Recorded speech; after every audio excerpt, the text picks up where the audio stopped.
Assalamualaikum warahmatullahi wabarakatuh. Baiklah, nama saya Terslina Handayani dengan NPM 17 14 15 10 13. Di sini saya akan menyampaikan salah satu contoh dari konflik antar satwa liar dengan manusia.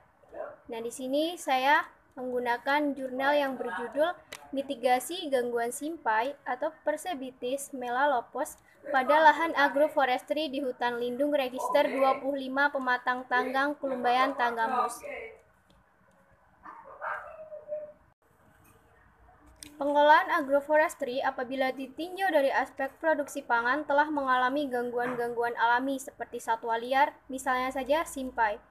Simpai merupakan salah satu monyet endemik Pulau Sumatera, termasuk primata langka yang terancam punah berdasarkan IUCN pada tahun 2012.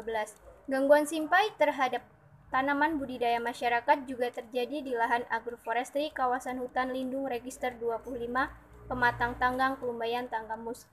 Aktivitas simpai tersebut kerap mengganggu lahan agroforestry masyarakat. Nah, untuk tujuan penelitiannya itu sendiri yaitu ada dua. Yang pertama, menganalisis intensitas gangguan simpai berdasarkan ruang aktivitas, jenis tanaman, waktu aktivitas. Yang kedua, menganalisis upaya mitigasi terhadap kerusakan agroforestry. Nah, kemudian penelitian ini menggunakan metode observasi dan wawancara. Observasi merupakan metode yang dilakukan untuk mengetahui titik perjumpaan simpai dan mengetahui waktu ketika simpai merusak tanaman masyarakat serta mengetahui jenis tanaman yang dirusak.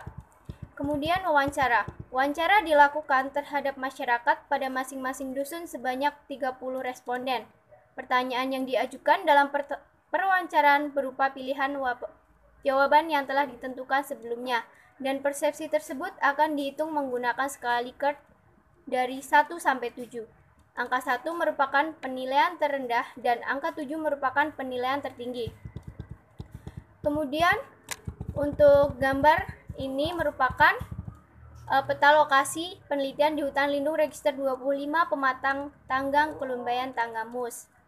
Nah, untuk gambar yang ini merupakan peta keberadaan aktivitas dan gangguan simpai di register 25. Nah, di gambar ini terdapat 4 titik yang merupakan lahan perkebunan yang dikelola oleh masyarakat berupa pola agroforestry yang mengkombinasikan tanaman kehutanan dan pertanian seperti kakao, pisang, dan jagung, serta tanaman pertanian lainnya. Nah, jenis-jenis tanaman yang dikelola masyarakat di lahan agroforestry tersebut memicu simpai untuk datang dan mencari pakan serta beraktivitas pada lokasi tersebut. Kemudian, intensitas gangguan simpai berdasarkan ruang. Nah, berdasarkan grafik tersebut, aktivitas simpai kerap kali dijumpai pada lahan hutan, kebun kakao, dan kebun pisang karena simpai akan sering muncul pada lokasi yang tersedia banyak makanan, tanaman muda, dan buah yang dapat memenuhi kebutuhan pakannya. Kemudian juga ada identitas gangguan simpai berdasarkan tanaman. Berdasarkan gambar tersebut, jenis tanaman yang lebih banyak dirusak oleh simpai adalah pisang dan kakao. Nah, bagian tanaman pisang yang biasanya kerap dirusak oleh simpai yaitu buah yang masih muda, kemudian buah yang sudah matang, dan bagian pucuknya. Nah, untuk tanaman kakao itu sendiri, bagian yang dirusak adalah buah yang sudah matang. Ini ada frekuensi bagian tanaman yang dirusak simpai berdasarkan persepsi masyarakat paling banyak adalah bagian buah, daun muda, batang, dan bunga. Selanjutnya ada persepsi masyarakat terhadap jenis tanaman yang dirusak simpai. Nah, kalau dilihat dari gambar tersebut, jenis tanaman lainnya seperti jengkol, jagung, kacang, kopi, dan cengkeh.